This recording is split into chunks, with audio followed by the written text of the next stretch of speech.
What's going on, guys, and welcome back to another Reddit video here on the Life Stories channel. My name's Dylan, and today we're going to be looking at some stories from the subreddit Tales from the Customer, so sit back, relax and enjoy the show. Security accuses me of trying to cash my paycheck with a fake driver's license, then kicks me out when I want to speak to the manager. Let me start by saying that I've been coming to this specific grocery market since it was first built, and I have no issues until this afternoon. This was my favourite store to shop at and to use the money centre at. This afternoon I went to the money centre / customer service desk to cash my weekly paycheck, like I've done countless times before. And as the nice girl was starting the process, I noticed a strange man in a biker jacket and hat standing behind her. That made me feel a little bit uneasy, but I assumed he must work there.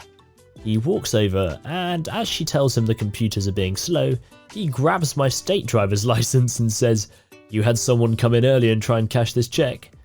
When I told them that I had absolutely no idea what he was talking about, he said that he remembered my driving license from earlier. Then he went from that story to another, claiming that my driver's license was fake because it had laminates on it and that's against this state's law.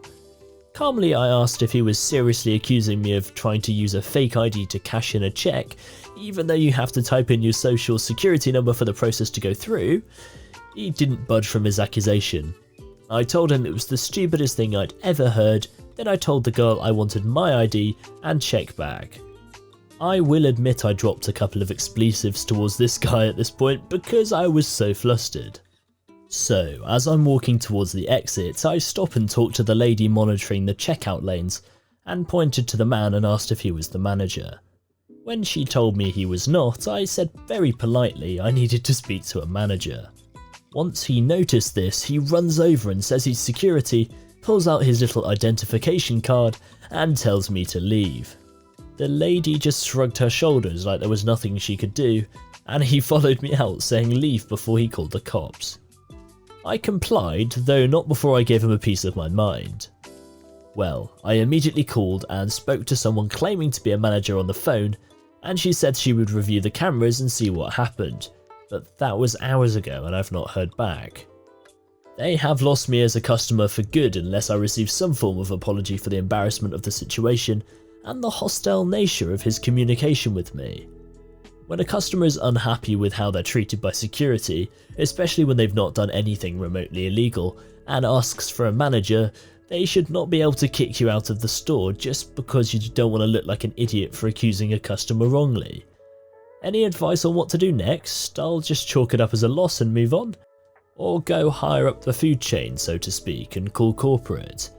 I'm not usually one to do these kind of things, but I've honestly never been treated in such a rude and hostile manner before at a store. I mean, personally I'd give them until tomorrow to respond and then move up the chain. It's not about OP getting embarrassed, which I completely understand. It's about the security guard completely abusing the little power he has. I mean, those were serious allegations. What if he intimidates someone long enough to have the police involved and taking him seriously? I mean, it's just kind of crazy. Creeper plus grandma plus purse equals something epic. I've been looking for a place to tell this story for days. A few weeks ago, I was at the mall when I decided to stop at a small clothing boutique that specialises in lingerie. While I was browsing, I noticed this guy hanging around the changing rooms. At first, I didn't think too much of it because a lot of guys are here with someone who's trying on lingerie and are waiting for them to finish. However, as I was about to go and try on my selections, I noticed he was acting odd. He kept peeking around the corner and looking away if someone was already in the small hallway, i.e. a sales associate getting a different size, a mum checking on her daughter, etc. Something felt wrong, so I decided to flag down a manager and ask her to keep an eye on the guy. As I was talking to the manager, we heard this loud scream and the creeper barreling out of the hallway, looking like he'd seen God coming down on Judgment Day. Right behind him, I kid you not, was this grandma, probably half his size, yielding a purse that probably doubled as a knitting tote thanks to its size, and screaming. She was cursing up a storm with so many expletives that it would make a sailor blush. At this point, the whole store is staring on in shock whilst Mr. Creeper runs into the mall to escape Grandma, and runs headlong into a security guard. Grandma is still on his heels and continues to batter at Creeper. Mr. Creeper was clinging on to the guard and screaming for help. After, another officer pulled Grandma off and the manager ran out to greet them. After several minutes, we learned what had happened. Grandma had taken 14-year-old granddaughter shopping for lingerie and went into the stall to help her unhook the bra she was trying on. Mr. Creeper happened to pick the store they were both in and decided to play Peeping Tom. Unfortunately for him, he either forgot or was too stupid to know that the changing rooms had mirrors and Grandma gotten a good look at his reflection. Needless to say, I had a good story to tell my brother when I got home. Well, go Grandma, never mess with a grandma wielding a knitting bag. She has 2 long pointy sticks to stab with and a hefty bag to beat with. Coulda just asked. Okay, for a bit of context, I carry around a clear plastic bag everywhere. It just makes things easier since I'm usually going off to the library to check out books and get some work done. And if I walk into a store, save for a pencil case covered in crappy stickers and my gloves, it's pretty clear that there's nothing in my bag. So anyway, I walked to the grocery store on the corner to buy stuff to make lunch for work for the next 2 weeks. I had my list written out and was writing down the amount of each thing in a small notebook and adding everything up. Whilst doing this, I noticed who I guessed was the store manager walking past me a few times. I didn't think much of it since I had my headphones in and was trying to decide what apples would go good with my lunches. I slowly made my way to the bread section, checking prices and writing in my notebook. I found some Pop-Tarts on clearance, etc, and at that point I was adding everything up whilst hanging back from the bread. At this point I noticed the manager coming towards me. Him very loudly. "Mom?" Me, confused. "Yes?" Him. "We don't allow backpacks in here. We ask all of our customers to leave them up at the customer service desk." Me. "Okay." He's also glaring and had this expression on his face like he was expecting me to argue with him. I was just looking at him a bit confused as to the onslaught of anger, and what happened next was hilarious. When I carried around my old backpack, I'd get employees at just about any store I walked into glaring hardcore at it. Look, I get it, I've dealt with people sneaking rubbish into their backpacks and walking out with it. I've caught them myself, hence why I switched to clear plastic. People can check it at a glance, see nothing's in there and move on with their lives. The manager is hardcore glaring at my backpack now. His face started to turn pale and his eyes starting to bug out. When he realised that 1, there was nothing in there save my pencil case and black gloves, and 2, I had my notebook out and had clearly just been writing, I've never seen someone spin around so fast and take off down the aisle. I just shrugged and put my backpack up by the customer service desk. As soon as I checked out with my groceries, I got my backpack. Receipt in hand, I stepped off to the side of the entrance in clear view of the store and packed up my legally bought groceries into my backpack before walking home. I just don't know why the guy didn't bother to ask me at the start to leave my backpack up front. He walked by me at least 4 times and we even made eye contact, so it's not like he wasn't unaware. Well, personally, I go in and out of shops all the time with a backpack because my university's in a spread out city, so if shops banned backpacks I wouldn't be able to leave it at the front because it's got my laptop, etc, so I'd just never be spending any money at their shops. Mechanic woes. My car has needed a repair for over a year, and I finally saved enough, $3,000, to get it fixed. What a balls up, this is a long post but it's been a week-long issue.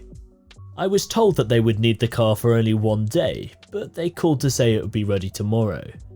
I called the next day to see what time to pick it up and was told it would be yet 1 more day, and then later in the afternoon received a voicemail saying it was going to take yet another day but would be ready in the morning. By this time my week has been totally overhauled due to the lack of a car. Pickup day, and I called to let them know I'm working and I'll be there in the afternoon. I'm told that the car's ready to leave now anyway, so any time is fine. I arrive at the agreed time and the car is missing. The receptionist says it's out on a test drive and just to wait 5 minutes. She then makes a call and they've decided to drop the car at my house and it'll be there in 20. I'm annoyed at the waste of my time but smile and say, that's fine. An hour and a half later and my car is still missing, and I've been told the mechanic has taken it from the shop to his house to clean it, which I found rather weird. The car eventually arrives and I'm told it took so long because he's a perfectionist and wanted to clean it properly. I tell him I'm frustrated but accept his excuse and move on. I check it over once he's gone and the car seat, it's a wagon, has been bent forward. It's something that can be done to make room for large cargo in the back. I also discover that the trip meter, which has been reset, was showing 95 kilometers, which is 59 miles. What the hell? Also, his perfectionist story doesn't hold up because the roof isn't even cleaned. The next morning, I'm driving for the first time since repair, and it starts shaking and spluttering. It becomes undrivable. I call them and tell them what's happened and that I'm upset that this has happened after all the time and money they spent. They promise a tow truck's on the way and I agree to leave it out front whilst I go to work. They don't realise that I have someone at home that can see what's happening and report back to me. They don't arrive with the truck. The mechanic's back and hooks up the car to his diagnostic thing, then drives the car away. An hour later I call to ask to see what they're doing and they tell me it's being repaired at my house. No it isn't. I asked to speak to the mechanic and they promised to call back. I get a call saying that it's been driven back to the shop and I ask where he's been for the last hour since I know he's not been at the house. I'm told nothing except that the car is going to be taken home. I then get a message saying that the car is back and fixed. I call the mechanic from work and try and find out the details of the issue and the repair, and I'm told he's busy. I ask if I'm going to get a call back, and again I'm told he's busy. By this time I'm annoyed and ask what the hell's been going on with my car, why it was driven so far yesterday, and why no one will tell me anything. But they hang up on me. I drive home, find the key where they said it would be left. The key's been bent and the trip meter's now showing 48 kilometers per hour, which is 30 miles per hour. I turn it on and it's not fixed and the problem's still there. My calls go unanswered and I'm now stuck in a car that doesn't work, I'm 3k down and completely devastated. God, well my thoughts when reading that story were 1, why is OP 3k down, did he pay up front? Number 2, go all America on them and sue because they've clearly not done the job properly, they've screwed up and now OP's going to have to pay for it. And number 3 was, as soon as I heard that story I thought they're definitely doing something criminal. I don't know why my brain switched to that, but for some reason I just have suspicious feelings about the people that took this car away. Well guys, that's the end of today's video. If you did enjoy, leave a like rating down below. If you thought that was as suspicious as I did, leave a comment and tell me, because I can't be the only one, right? I hope you folks enjoyed, and I'll see you all in the next video. Goodbye.